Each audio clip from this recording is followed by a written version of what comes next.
আজকের খবর হবে বাংলাদেশকে নিয়ে। প্রথমেই লোকগুলোর কথা শোনো।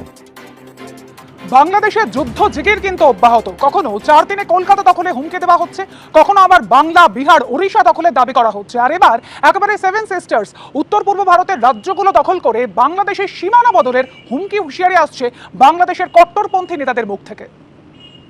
আমরা বলতেছি 4 দিনের মধ্যে আমরা কলকাতা দখল করে নেব। বাংলাদেশের দিবাস্বপ্নের পরিধি ক্রমেই বাড়ছে।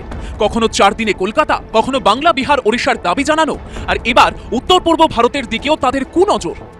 ওরা আমাদের দিকে দৃষ্টি দিবে, আমরা চিকেন নেক কেটে 7 সিস্টার আলাদা করে দিব।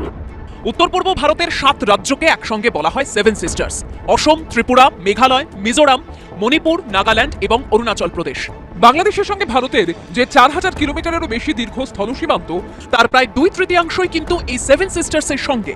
আরও নির্দিষ্ট করে বললে 7টির মধ্যে 4 বোন অসম, মেঘালয়, ত্রিপুরা ও মিজোরামের সঙ্গে। আর এই 7 সিস্টার্সের সঙ্গে গোটা ভারতবর্ষের মূল ভূখণ্ডকে যুক্ত রেখেছে পশ্চিমবঙ্গের শিলিগুড়ি করিডর।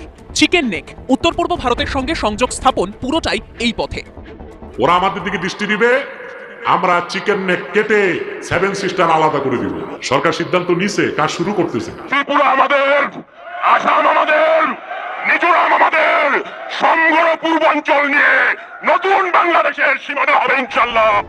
তাৎপর্যপূর্ণভাবে বাংলাদেশের অন্তর্বর্তী সরকার গঠনের ঠিক 2 দিন আগে গত 6 আগস্ট একটি সংবাদ মাধ্যমকে দেওয়া সাক্ষাৎকারে মোহাম্মদ ইউনুস বলেছিলেন, বাংলাদেশ অস্থির হলে তার প্রভাব মায়ানমার, 7 সিস্টার্স এমনকি পশ্চিমবঙ্গের সর্বত্র ছড়িয়ে পড়বে। এমনকি কয়েক মাস আগে বাংলাদেশে আকস্মিক বন্যার পর স্লোগান শোনা গিয়েছিল, বন্যায় যদি মানুষ মরে 7 সিস্টার্স থাকবে না রে।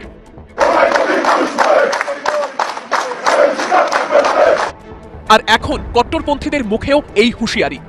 সামগ্রিকভাবে যখন একটা দেশ এইরকম ভাবে ঝুঁকে পড়ছে একটা কট্টর ইসলামপন্থী মৌলবাদী রাস্তায়, তাতে এক তো বাংলাদেশের জন্য খারাপও লাগছে। বাংলাদেশ সেই সিরিয়া আর পাকিস্তানের রাস্তায় হাঁটছে, অন্য রাস্তায় হাঁটতে পারতো।